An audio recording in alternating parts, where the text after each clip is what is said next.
Have you ever felt that strange pull toward someone? A connection so intense it almost feels otherworldly? As if their presence appeared in your life by design, not by chance. But what if I told you that what feels like fate may, in truth, be something your own soul is trying to reveal? Don't rush to understand it yet, because what you're about to hear may shake everything you believe about love. It begins quietly. The sleepless nights, the haunting thoughts, the songs that suddenly sound like they were written about one person. You tell yourself the universe brought you together, that this must be destiny. But somewhere, deep inside, something whispers, why does it hurt this much? Keep listening, because the next few minutes may either confirm your deepest belief or dismantle every illusion you've ever held about this connection. Carl Jung, one of the most mysterious psychologists in history, spent his life decoding this very phenomenon. What he uncovered is not a fairy tale. It's a revelation so unsettling that many never dare to face it. Jung did not feed fantasies. He confronted the hidden truth behind love, desire, and destiny itself. Before you step deeper into this journey, do one thing that keeps you aligned with these truths. Subscribe now to my channel, SYC Soul. Like this video and tap the bell icon so you never miss what's coming next. Because what we explore here is not ordinary knowledge, it's the language of the soul. And tell me something in the comments. If someone's name echoed in your mind just now, write it. Or, if you want to keep it private, simply type love. Your words carry energy, and that energy will connect you to what's meant for you. Because what's coming next may reveal whether the person consuming your thoughts is truly your fated connection, or reflection of your deepest, unhealed wound. Jung once said, "Until you make the unconscious conscious, it will direct your life and you will call it fate." Now, are you ready to see what your heart has been hiding from you all along? Carl Jung believed that the people we are most drawn to are not random. They are mirrors. They reflect back to us the very parts of ourselves we have long buried or denied. That's why certain people make us feel alive, not because they complete us, but because they awaken what's been sleeping inside. But here's where it gets eerie. Sometimes what they awaken isn't love at all. It's our shadow calling out for recognition. Think about it. Why do we feel addicted to someone who confuses us, hurts us, or disappears but still lingers in our mind? It's not just emotion, it's a signal. Jung explained that the human soul projects its unhealed wounds onto others, trying to meet itself through another body, another face, another story. You think you love them, but in truth, you're facing you. When you fall for someone too fast, when every cell in your body seems to vibrate in their presence, Jung would tell you, that isn't magic, it's revelation. The energy you feel isn't coming from them. It's your own unconscious trying to surface. This is why certain loves burn so intensely, yet collapse so painfully. They were never meant to last, only to awaken. Are you starting to see it? The person who consumes your thoughts may not be your soulmate, but your soul's mirror, a fragment of your inner world returned to you through another's eyes. Jung wrote that the meeting of two personalities is like the contact of two chemical substances. If there is any reaction, both are transformed. That transformation, however, isn't always gentle. It tears, it exposes, it rebuilds. And if what I'm saying resonates, tell me in the comments where you're watching this video from.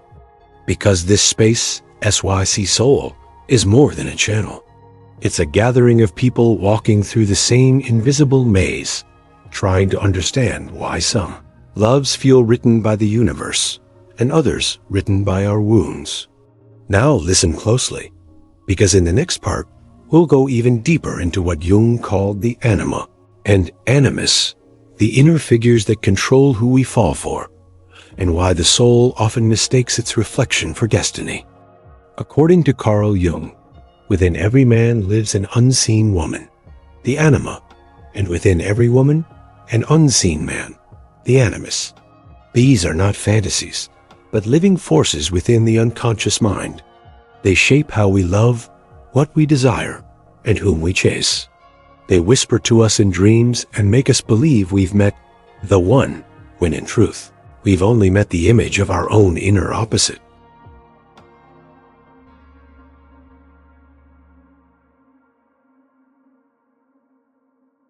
Jung would say that's because, on a deeper level, we've known them inside ourselves all along. The person only mirrors what was always there. That feeling of destiny is the psyche recognizing its own reflection. But here's the twist. The anima or animus doesn't always appear through peaceful love. Sometimes it comes through obsession, pain, or loss, all to show us the parts of our soul we've ignored. That's why certain people enter our lives like a storm. They aren't meant to stay. They're meant to awaken. When a man projects his anima onto a woman, he sees not who she is, but who his inner soul longs to be. When a woman projects her animus onto a man, she chases the strength, wisdom, or freedom she has yet to embrace within herself. The tragedy begins when we confuse these inner forces for real love. We try to possess the image instead of understanding the message. Jung said that true love begins only when projection ends, when we see the other person not as our missing half, but as their own soul, separate and whole. Only then does love become sacred instead of shadowed. If these words stir something inside you, if they make you question the connections you've called fate, pause and breathe. Because what comes next may reveal why some loves heal and others haunt. In the next part, we'll explore what Jung called individuation, the mysterious path where love's illusions dissolve and the soul begins to remember who it truly is. Carl Jung believed that every relationship, no matter how brief or painful, serves one sacred purpose: to guide us toward individuation, the process of becoming whole. We meet others not to complete us, but to awaken the fragments within us that we've long forgotten. It's a spiritual alchemy, where every heartbreak, every longing, every unanswered question becomes part of the transformation of the soul. Think about it. Why do we often fall for people who reflect our deepest fears or insecurities?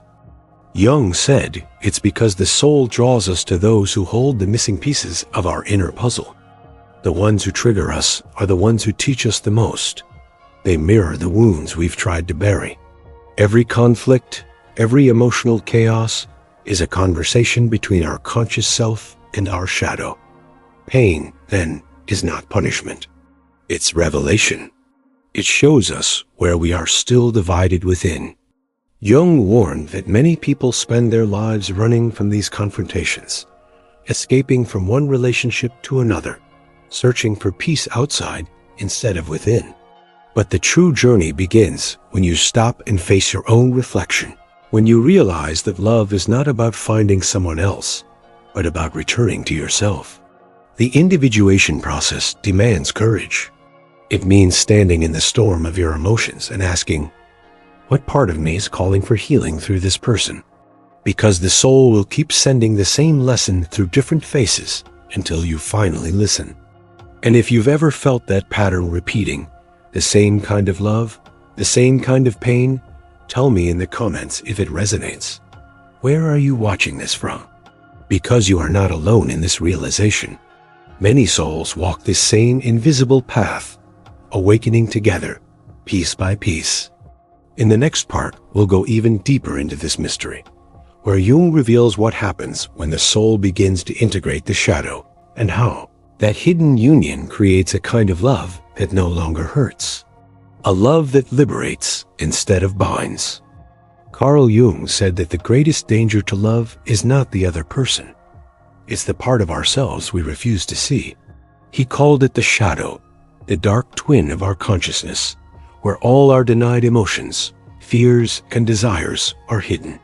We project that shadow onto others, believing they are the source of our pain, when in truth, they are only the mirror showing us what lives inside. Have you noticed how certain people seem to bring out sides of you that you didn't even know existed? The anger, the jealousy, the fear of being abandoned, All these are echoes of the shadow rising to be acknowledged. Jung believed that until we look into this darkness with honesty, we will keep repeating the same patterns in love over and over again, calling them destiny. To integrate the shadow is not to destroy it, but to meet it, to sit with the feelings you once pushed away and ask what they're trying to teach you. Because beneath every painful emotion lies a piece of power you once rejected. When you reclaim it, you stop expecting others to fix what only you can heal. That's when love changes shape. It stops being a battlefield and becomes a sacred mirror. You no longer chase those who hurt you just to feel seen. You start to understand that every relationship was a message from your soul, asking you to awaken. Jung once wrote, "One does not become enlightened by imagining figures of light, but by making the darkness conscious." This is the key. The moment you stop running from your shadow, it transforms. The darkness turns into wisdom, and the pain into compassion. You begin to love not out of need, but out of wholeness. If you've ever looked back on a love that broke you and realized it taught you something profound, then you've already touched this truth. The soul doesn't punish, it teaches. Every heartbreak is a teacher wearing the mask of loss. Stay with me, because in the next part, we'll uncover how, once the shadow is integrated, the heart becomes capable of a love that transcends possession. A love rooted in pure awareness. When you begin to integrate your shadow, something extraordinary happens. Love itself changes its nature. It's no longer about possession or control. It becomes awareness. Carl Jung said that real love begins where the illusion of perfection ends. It's when you stop seeking completion in another and start recognizing the divine wholeness within yourself. Before this awakening, love often feels like hunger, an endless craving to be seen, touched, or chosen. But when consciousness enters love, the craving dissolves. You no longer fall for someone to escape your loneliness. You connect because your soul recognizes itself in another being. Jung called this the meeting of two individuated souls, a sacred union that doesn't bind but frees. In this kind of love, you no longer fear loss, because you understand what's meant for your soul can never be taken. You begin to hold people gently, without the urge to own them. You can love deeply, yet allow space. That is the essence of conscious love. Presence without attachment. Jung taught that every relationship offers two choices, projection or participation. Projection happens when you see what you want to see. Participation happens when you truly witness another person as they are, not as a mirror of your fantasies, but as a complete universe of their own. When that happens, love becomes a meditation. You're no longer escaping life through someone. You're experiencing life through them. If this truth resonates, if you've ever felt that shift from pain to peace, from obsession to understanding, you're already walking the path Jung described. The soul doesn't seek drama. It seeks expansion. And once love becomes conscious, it no longer breaks you. It awakens you. Take a deep breath and reflect. How many of your connections were born from need, and how many from awareness? The difference defines the kind of love you attract next. Because in the next part, we'll explore the final transformation, where Jung reveals that the ultimate form of love isn't between two people at all, but between you and the deepest truth of your own being. Carl Jung believed that the highest form of love is not between two people, it's between you and your own soul. He called this sacred union the self, the ultimate realization that everything you sought in another was always within you. When this awakening begins, the pain that once tore you apart starts to dissolve, and what remains is silence, the silence of understanding. In that silence, you no longer ask, "Why did they leave me?" Or, "Why did it hurt so much?" Instead, you begin to see that every ending was a doorway to your becoming. The people who walked away were not punishments. They were mirrors sent to show you your reflection, and then disappear when their purpose was complete. When the self awakens, the outer world loses its power to control your inner peace. You can love without fear, forgive without condition, and walk alone without feeling lonely. Because you realize the one you've been chasing has always lived inside your own heart. Jung said that this is the point where the ego finally bows before the soul, and love becomes not a story, but a state of being. You begin to see that love was never about finding another half. It was about remembering you were never incomplete. This realization is freedom. It's the kind of peace that no relationship, no loss, no person can take away. It is the union of opposites, light and dark, joy and sorrow, masculine and feminine, all merging within you. And if you've ever felt a moment of this stillness, that breath of quiet knowing when nothing is missing, then you've already tasted what Jung called the mystery of the self. That's where love becomes divine, no longer human.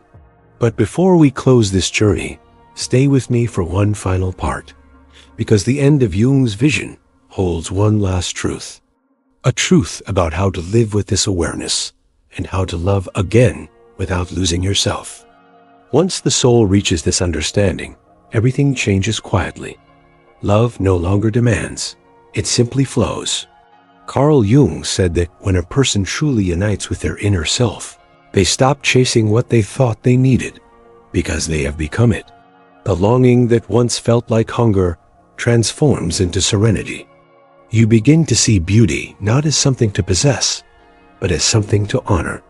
This is the state Jung called wholeness, the place where the conscious and unconscious finally meet. And when they do, life itself becomes your companion. You no longer search for completion in faces, names, or memories.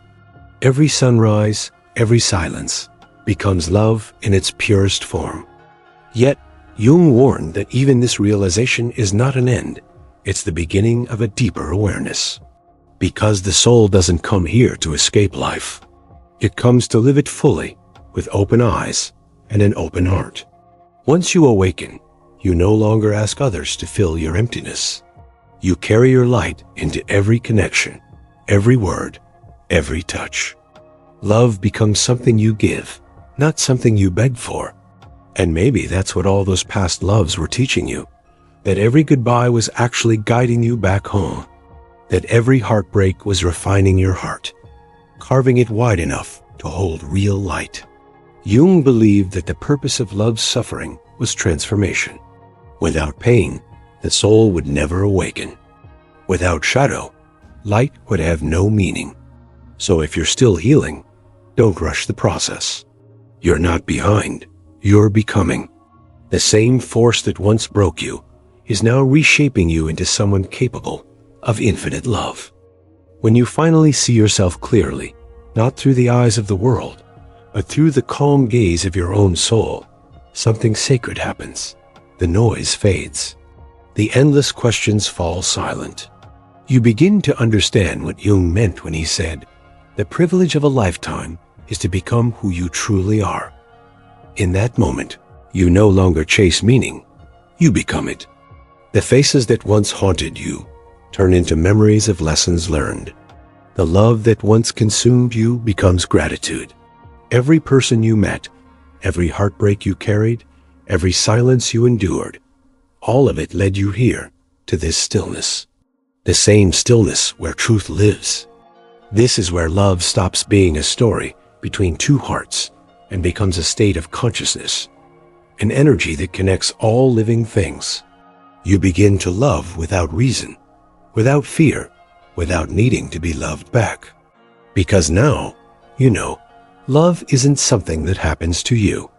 Love is what you are. Jung believed that this awakening is the soul's real purpose, to remember itself through every trial, every illusion, every shadow, to become whole again after centuries of forgetting. And when that happens, life doesn't feel like a search anymore. It feels like a return. So, if something in this journey spoke to your heart, if you felt your soul remembering something ancient, something true, then you've already taken the first step Jung spoke of. You've turned inward. You've begun to see. I want to thank you for walking this path with me, for listening not just with your mind, but with your heart. And before we part, take one last moment to stay connected to this light. Subscribe to my channel, SYC Soul, so you never miss the truths still waiting to be uncovered. Hit the bell icon, like this video, and share it with someone whose heart needs this peace. Because in the end, every soul is a mirror reflecting the same infinite truth, that love was never lost. It was only waiting to be found within you.